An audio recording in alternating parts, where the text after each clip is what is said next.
Hey y'all, this is Chief here, and this is the video on how I, quote, pimped out my PASGT helmet and how I made it work for me. And so I'd like to go in as a background. Um, I'm not part of any military, police, whatever force. I don't have any official government ties or work with them on tactical stuff. Um, I'm just a concerned citizen who bought this helmet and really made it work for me, made it mine. I wanted to use this video as like a stepping point for others to start thinking and making their helmets, whether it be a PASGT, Mitch, Atch, whatever, more comfortable for them. On that point, this is a PASGT for one of, I'd say, two reasons. One, I know a lot of people who served during the GWAT. They really enjoyed this helmet, respected it, and I wanted to kind of honor them with that. The other one, and it's kind of a more honest answer, is it was cheap. I got this, just the base helmet, for $30 off of eBay. This is size medium, and looking back on it, if I could, I would have gotten a size large. I believe I wear a 7 5/8 spoonie hat. And so if you look up a sizing chart, you can definitely find a PASGT that'll work the best for you. Incomparably, I could have also gotten a Mitch, M-I-C-H, or an Atch, A-C-H. If I had to go with one of those, I'd probably go with the Mitch because it has a wider ear profile, so you can fit better headsets underneath there. But that doesn't really apply to me. I've got a solution for that. And the ACH I wouldn't have gone with because you don't have any ear coverage, which is a reason for having a helmet. But yeah, I enjoy the PASGT. Sure, it's old. Some say the Kevlar degrades, but if you look at guys like Security Guy 42 or just those who are testing the PASGT themselves, it's still fine. It's not going to stop 5.56 point blank, but it's still going to work at distance, whether it be fragmentation, from explosives, from ricochet, whatever. It's going to work. It's going to protect your head. Even a bump helmet protects your head from things like sticks, rocks, just that you're walking along on a trail and hit your head. I guess now I'll stop the rant and I'll get into what I've done to this helmet. Of course, you can see I've gotten a night vision setup on here. This is the PVS 69 that I've custom made by Vonchner Farms. It's a digital night vision device. It cost me about $320. I already had a lot of the pieces for it, soldering iron, a lot of electronics, but it wasn't too bad. And I'd rather have the capability of night vision and do it poorly than not have the capability to do it at all. And that is the thing. You can still mount modern things like communication and night vision onto these helmets. You can see I've done that here. This is entirely government issue Rhino 1 mount with a J-arm. And this cost me about, I'd say, $60. I got it off of eBay. You just have to spend your time. I didn't get this all in a day. Like I said, I've had this for about better part of 2 years now, so it took me time to get a lot of the stuff on here. But I made it work. And as a side note towards night vision, at least my thought would be get the Rhino 2 mount, because the Rhino 1 uses the bayonet mount for the J-arm, so it's not great. It still works in my spot. I had to make it work. I had to build a custom mount for my device, but it still works fine. One thing with the PASGT night vision setup, if you have camo covers, do it like I did. Don't bolt it in. There are bolts that you can put into the front of your helmet. I just like the lanyard like they made it. Government issued, these have a plastic ratchet style thing up top. It doesn't work too great, at least from my experience. I've heard good things about them, but when I tried to set it up, it snapped almost immediately. I probably just over-tensioned it. So if it works for you, great. If it doesn't, I just used an old chin strap that came with my mounting device. And again, these are expensive. I got this off of eBay. I'd say for around $40, more than I paid for the helmet, you know. So about $40, and you can buy them off of airsoft stores like e-Vike, and I don't know if they're bad quality. I haven't tested it, but I'm assuming they're pretty much the same.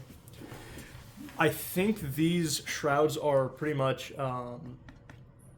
only for the PASGT helmet. I have another one, I believe, for a Mitch helmet, but I don't know. It didn't seem to fit. Back here, I got my battery pack, which of course your guys probably isn't a standard USB battery pack, but I clipped it on with zip ties, and I can still take it on and off. It's pretty modular, even with zip ties. I don't have to recut them or anything. A side note, a lot of people, at least what I've thought, is people like buying those plastic mounts that go over your helmet. They have a night vision shroud and rails on the side, and I don't know. I haven't tried it. They could be cool. I'm betting they're just heavy, and they'll probably fall off a bit easier. That's just my thought. If any of you have tried it and had success with like plastic overmounts, let me know. It's just not what I'd wear on here. But I believe that's it for the exterior. Just a basic night vision mount. I like the cat eye because it allows for easier night operations, seeing these on the person in front of you. These loops are usually for foliage, but I use it to route my wire and hold in the cat eye because it'll fly off. I have 2 layers of camo on here, and I can put a third on. It's just not the right season for it. There's white underneath for snow camo, but I like woodlands. It's cool, and I leave it on most of the time. But that's it for the exterior. And so I'll flop this over, show you the interior. So right here, this is the big part that's made it entirely better for me using this system. I used to have the old, I guess, like M1 helmet suspension, where it was a leather piece that went around the inside, held up, just barely cushioning your head. And trust me, over time, those things will get... I don't know the word for it, but they get brittle. They get brittle and hard. They don't like to move. They don't like to cushion your head.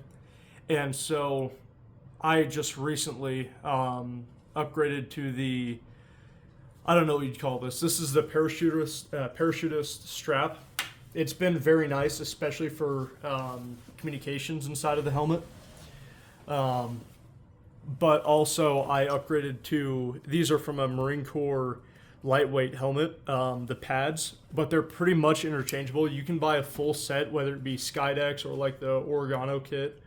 You can find those on eBay and other, third-party reseller stores for cheap. But these make a world of difference compared to the regular government issue like suspension setup. I only have 4 pads in here, but that works well enough for me. You can get side pads. I think it usually has 6.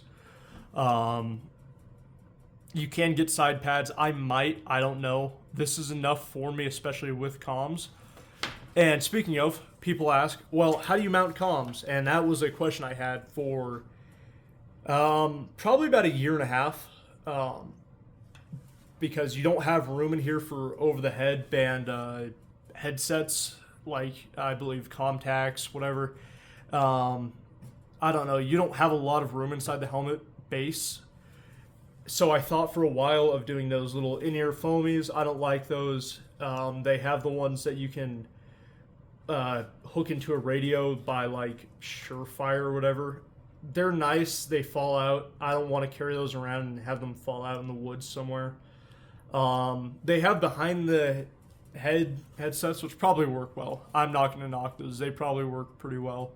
I just haven't bought one. I was thinking about it. But what I did is, right before the war in Ukraine started, I bought these. These are the GSSH-01. I believe these are the second model of the 6M2s. They are the new Ratnik program headset.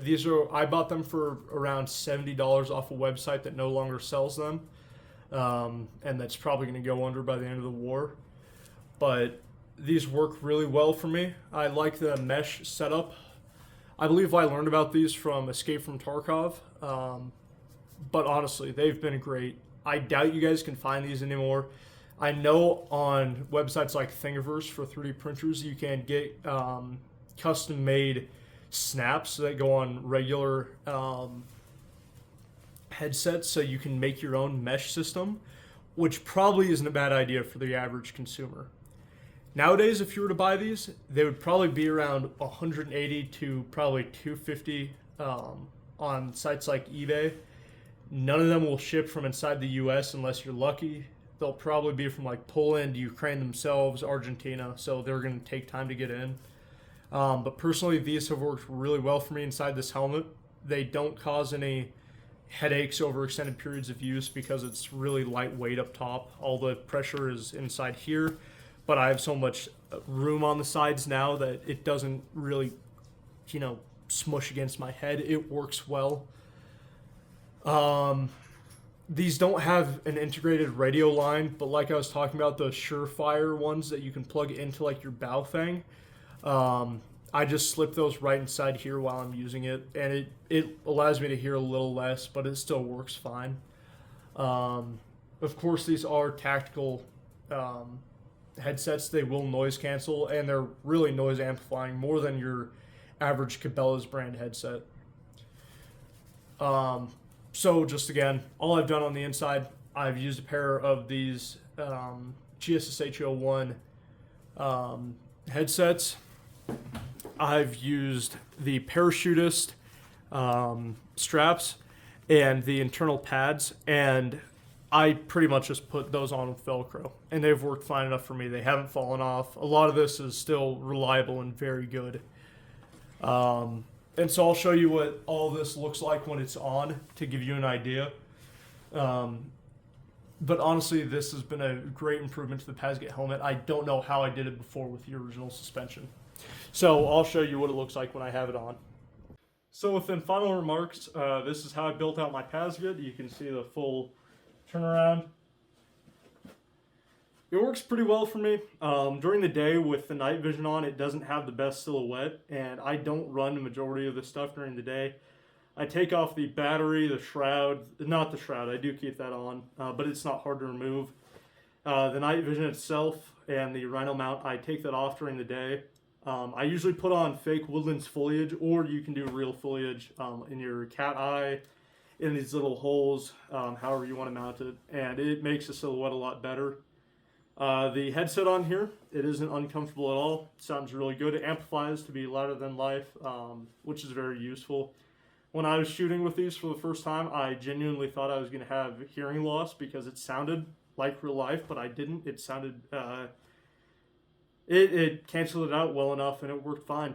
But this is just how I built out my helmet. If you guys have any suggestions for me, any questions or comments about this, let me know. I'm glad to put up this video. I really hope that a lot of people can learn and start thinking and building their own PASGT helmets.